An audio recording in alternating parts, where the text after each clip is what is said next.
Allez, merci d'être là avec nous. Soyez les bienvenus. Comme chaque semaine, c'est Valeurs ajoutées sur Boursorama.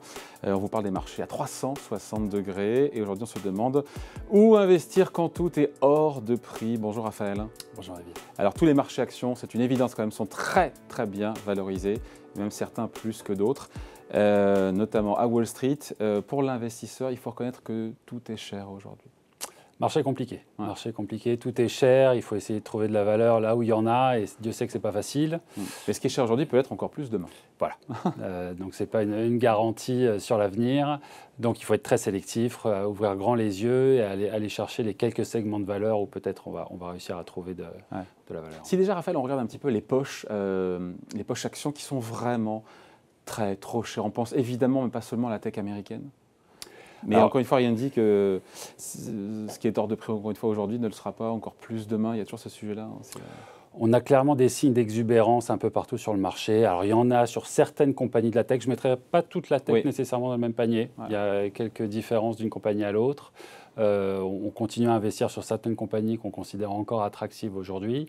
Mais on a aussi des poches d'exubérance évidentes. Et on peut parler de certaines compagnies tech, on peut parler du Bitcoin, de GameStop, de toutes ces actions et ces compagnies qui ont agité un petit peu le marché ces derniers temps et qui sont clairement des signes d'exubérance inquiétants. On va voir jusqu'où ça peut aller, on va voir qui pourra survivre une éventuelle correction ou pas. Mais effectivement, il y a des signes avant-coureurs un peu partout. Mais est-ce qu'en moyenne, encore une fois, on dit que le marché action, il est bien valorisé, il est chèrement valorisé, mais est-ce que derrière, les fondamentaux sont sains ? Alors c'est toute la question. On est cher, on l'est sûrement pour de bonnes raisons aussi. Les fondamentaux du marché sont bons. Quand on regarde derrière nous, on sort d'une crise, on va rentrer dans un nouveau cycle économique. Les nouveaux cycles économiques tendent à être positifs pour les actifs risqués, en tout cas dans un premier temps. On a des banques centrales qui ont des politiques monétaires très accommodantes. Ça aussi, c'est encourageant, on le sait, pour les actifs risqués. Les gouvernements ont des politiques fiscales aussi qui permettent aux économies d'être soutenues et d'être accompagnées dans cette relance. Donc, beaucoup d'éléments s'alignent pour que les marchés soient un petit peu contents d'être là, un petit peu exubérants. Et que avec des niveaux qui sont historiquement élevés. Quand on regarde les moyennes historiques des PER, des ratios cours sur bénéfices par action, on est largement en haute fourchette, quoi. Voilà, les niveaux sont élevés. Alors on peut argumenter, est-ce que ça peut aller plus haut? Peut-être. Est-ce qu'en relatif d'une classe d'actifs à l'autre, on va trouver des points d'intérêt? Peut-être. Mais on peut tourner le problème dans tous les sens. Les niveaux sont élevés aujourd'hui. Donc un peu d'inquiétude de ce point de vue-là. Et puis on constate aussi que beaucoup des facteurs qui ont supporté le marché jusqu'à présent sont arrivés à un point d'inflexion. Et ça, c'est quelque chose qu'on regarde de près. Pensez à quoi? Alors, il y en a plusieurs. On peut parler déjà de la croissance économique, tout simplement. Elle était très forte sur le premier trimestre. On s'attend à ce qu'elle ralentisse un peu sur le deuxième trimestre. Aux États-Unis? Aux États-Unis en particulier, mais probablement même globalement. On peut penser aussi que les résultats qui étaient excellents, les résultats des entreprises sur le premier trimestre, vont être un petit peu plus difficiles sur le deuxième. On va avoir des problématiques de marge. L'inflation, dont on parle beaucoup, risque un petit peu de manger de ce point de vue-là les profits. On a des problématiques de chaîne d'approvisionnement qui aujourd'hui pèsent sur les entreprises.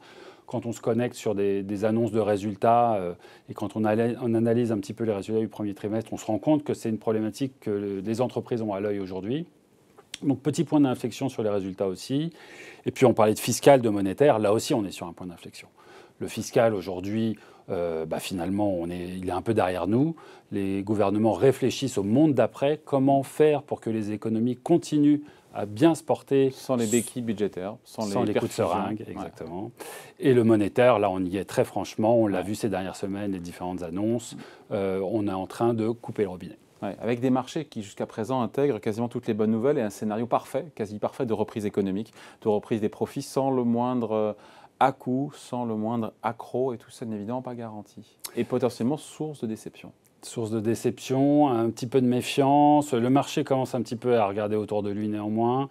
Et puis, comme je le disais, donc des niveaux absolus très bons. Les résultats sont bons, la croissance est bonne. Et des attentes qui sont élevées aussi. Des attentes sur les bénéfices à venir, encore une fois. Il faudra que les résultats soient exceptionnellement bons pour surprendre positivement, pour apporter ce carburant, ce catalyseur au marché action. Tout à fait. Ouais. Et d'autant plus que le marché s'intéresse au niveau absolu de ces indicateurs, mais aussi à la direction du vent. au sens des orientations de ces indicateurs. Or, si effectivement on a atteint ce point d'inflexion, et si effectivement peut-être que les lendemains continueront à être roses, mais rose pâle, donc finalement que le sens du vent tourne, dans ce cas-là, peut-être que les marchés pourraient s'inquiéter. Bon, malgré encore une fois ce marché action qui reste cher, où sont les opportunités aujourd'hui sur les marchés actions? On raisonne quoi? En sectoriel, en géographique, en thématique? Alors, on a beaucoup de travail de sélection de valeur, clairement. Il y a beaucoup Quand tout a beaucoup monté, il faut être, encore une fois, très sélectif. Très sélectif, beaucoup de pièges. Donc, il va falloir faire ce travail de sélection. On va regarder beaucoup de segments différents, s'attarder à des valorisations qui restent raisonnables. Globalement, la bonne nouvelle pour l'investisseur aujourd'hui, c'est que pas besoin d'aller faire des paris fous sur ces poches d'exubérance. Aujourd'hui, est-ce qu'il faut que j'achète du Bitcoin? Est-ce qu'il faut que j'aille acheter du Tesla? J'étais sûr qu'il y aurait Tesla. Par exemple.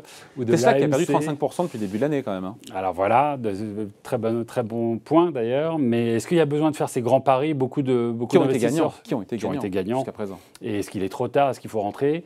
Il y a peut-être beaucoup plus simple à faire pour faire de la performance demain. Attention, je prends note. On est globalement dans un marché où le segment de qualité, donc les meilleures entreprises de la cote, sont pas très chères en relatif au reste du marché. Vous pensez à qui? Alors, on a plein d'exemples. On peut regarder français. Par exemple, pour certains d'entre eux. Et Air Liquide et Saint-Gobain, je balance des noms comme ça. Hein, mais Voilà, certaines de grandes compagnies de très bonne qualité qui traitent encore à des multiples raisonnables sont selon nous attractives pour l'investisseur long terme qui regarde à très loin. On va penser à certains noms de technologies. Il y en a qui sont encore attractifs à des multiples raisonnables et qui ont des business models pour lesquels l'investisseur peut compter sur de la croissance sur plusieurs années. On va regarder des biens de consommation durable. Ces grosses compagnies qu'on connaît bien, qui ont encore une fois des plans de croissance très longs et qui aujourd'hui, en relatif au reste du marché, en relatif à toutes ces bulles d'exubérance, sont plutôt attractives. Donc ce n'est pas tellement qu'elles sont pas chères en historique, elles sont à des niveaux moyens. Ouais. Mais le reste du marché est tellement cher par ailleurs qu'en relatif, elles sont attractives. Et on ne les compte pas sur les doigts d'une main. Il y en a... Alors, il faut être très sélectif. Globalement, la qualité, c'est cher, pour de bonnes raisons. Donc, il va falloir trouver celles qui sont raisonnables. Quid du luxe? Il y a un sujet sur le luxe. Hein. Le luxe a effectivement pas mal de candidats de ce point de vue-là. Ouais. De très belles compagnies. Malgré l'effort, parce que là, pour le coup, on est chèrement valorisé. Hein, on est chèrement valorisé, mais on a encore quelques poches d'opportunités ci et là. Être très sélectif, c'est important. Être discipliné aussi sur la prise de profit, ne pas chasser nécessairement les multiples à la hausse. Voilà, c'est des petites recettes de grand-mère, mais dans des marchés exubérants qui sont chers et qui sont concentrés aussi en termes de performance et de risque, c'est souvent les recettes qui fonctionnent le mieux. Allez, merci Raphaël. C'est un plaisir, David. On se retrouve la semaine prochaine sur Boursorama pour un nouveau numéro de Valeurs Ajoutées.